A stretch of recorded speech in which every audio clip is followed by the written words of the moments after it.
Құрметтім, қалдарыңыз қалай? Бүгін сіздермен Нәзік Жан каналы ұйқыға қатысты 20 сүннет жайлы тақырыпты қозғайтын боламыз. Алдымен каналыма тіркеліп, лайк басып, пікір қалдыра кетіңіз. Пайғамбарымыз Алланың оған игілігімен сәлемі болсын, бізге көрсетпеген бірде-бір игілік жоқ, және ол біздің ояу кезде де, ұйқыда да, намазда да, қызметте де Аллаға ұнамды амал жасауымызды тілеп, ең керемет әдептерді үйретіп кетті.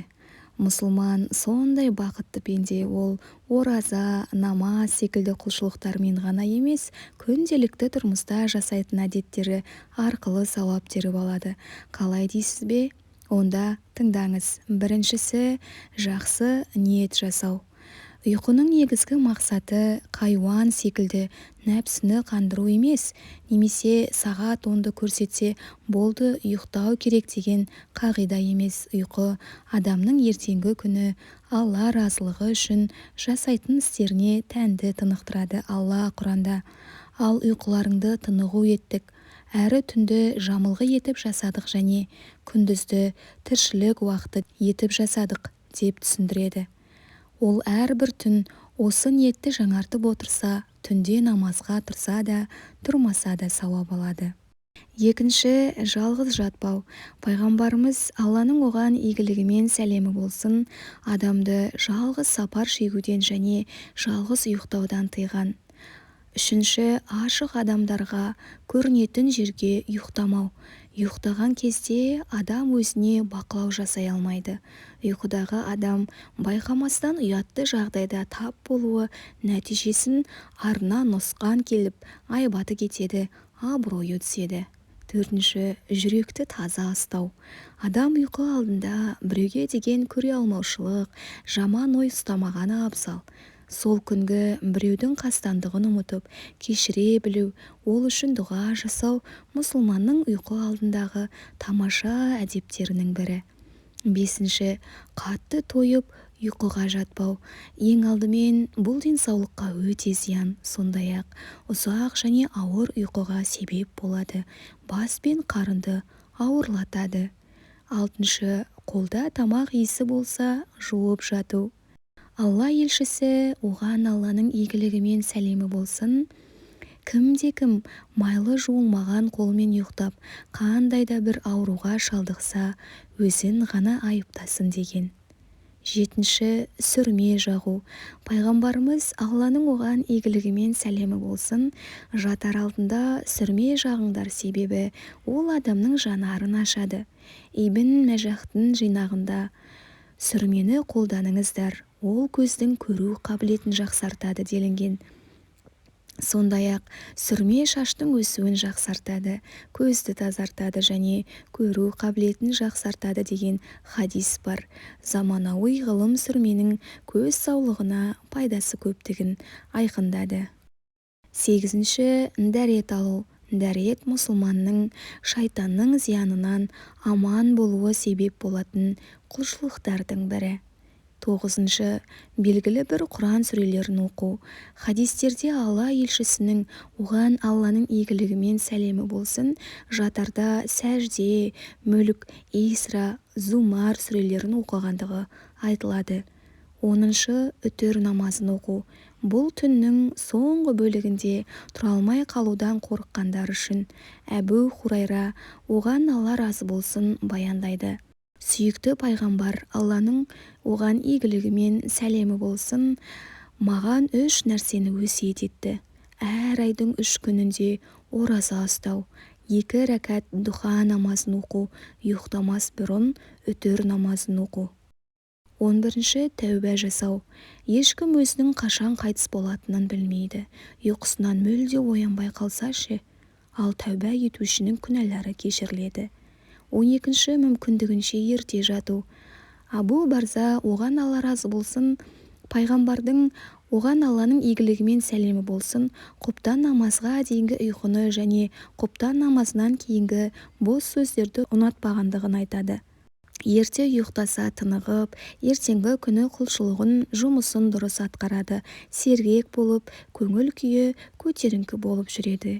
13-ші, есікті, терезені, ыдыстардың бетін жабу. Жаберден оған Алла разы болсын, ұйқыға жатарда шырақтарыңды сөндіріңдер, есіктерді бекітіңдер, мес пен торсықты бүркеңдер, ас пен сусынның бетін жабыңдар. Жабатын еш нәрсе таппаса, ыдыс бетіне ши қойсын, және мұның бәрін Алланың атымен жасасын. Өйткені шайтан ондай судың бетін, есікті ашпайды.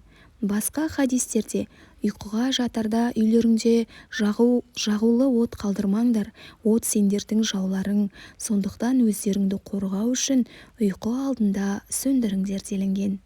14. Төсекті қағып сілку.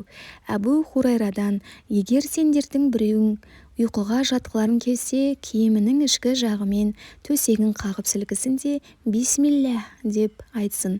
Себебі оған төсегінің ішінде не бар екендігі беймәлім. 15. Ықылас, Фәләх, Нас сүрелерін оқу. Пайғамбар, Алланың оған игілігі мен сәлемі болсын, әрбір түнде төсегіне жатар кезде екі алақанын қосып, оған бір рет үрлеп, Ықылас, Фәләх, Нас сүрелерін оқып, денесінің қолы жеткен жеріне дейін сипап шығатын. Басы, беті, алды, аяғы, арты және осы істі 3 рет қайталайтын. 16. Ішпен жатпау, оң иықпен жату. Яиш бен Тихфа әл-Ғифари, оған Алла разы болсын, әкесінің бұлай деп айтқанын жеткізді. Бірде мен етбетімен мешітте жатқан кезімде, кенет бір адам мені аяғымнан түртіп, расында Алла бұлай жатқанды жек көреді деді.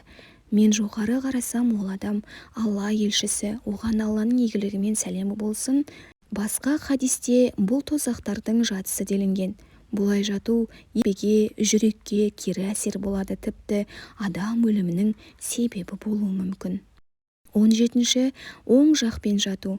Алла елшісі, оған Алланың игілігі мен сәлемі болсын, оң жақпен жататын және өзгелерге оң жақпен жатуды насихаттайтын. Ол ұйқыға жатқанда оң жағына бүйіріне жатып былай дейтін: Я Алла, өз нәпсімді саған бойын сұндырдым және ісімді өзіңе тапсырдым.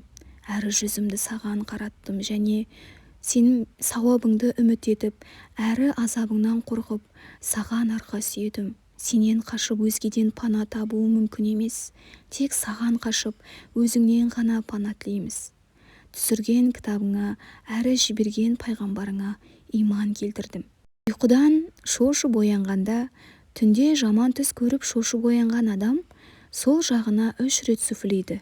Сондай-ақ көрген нәрсесінің кесірінен Алладан пана сұрайды. Хадисте ол адамның Алланың толық сөздері мен оның ашуынан, жазасынан, құлдарының жамандығынан, шайтанның сыбырлауынан және келуінен пана сұраймын десе, ешбір зиян келмейтіндігі де айтылады. Шошыған адамның келесі амалдары: түсті ешкімге айтпау. Айтпау абзал, жатысының сипатын, қалыбын ауыстыру, қаласа тұрып намаз оқу. 19. Ұйқысы қашқан адамның дұғасы. Түнде ұйқының қашуы, тыныштықтың кетуі әркімге таныс.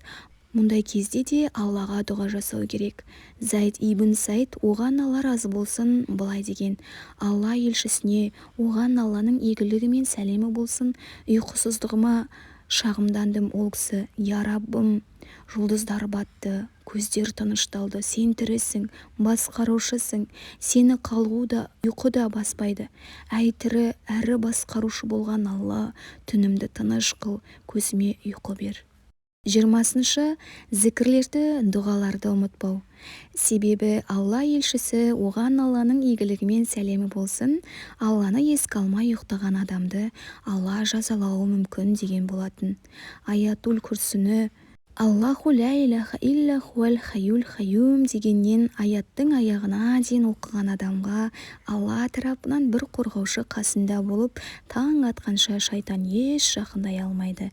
Сондай-ақ пайғамбарымыз, оған Алланың игілігі мен сәлемі болсын, жатар кезде Ықылас, Фәләх, Нас сүрелерімен дем салған. Хадисте: кім Бақара сүресінің соңғы 2 аятын түнде оқыса, оған жеткілікті. яғни барлық жамандықтан сақтауға жеткілікті делінген. Басқа ғалымдар шайтанның жамандығынан сақтауға жеткілікті, адамдар мен жындардың жамандығынан сақтайды деп тәпсірлеген. Тіпті сахабалар ақыл-есі бола тұра ұйқы алдында Бақара сүресінің соңғы 2 аятын оқып жатпаған адамды көрмедім деген екен. Құрметтім, сіздерге бүгінгі тақырып ұнаған болса, лайк басып, пікір қалдырып, арнаға тіркеле кетіңіз. Барлық ақпараттар Асыл Арна каналынан алынды.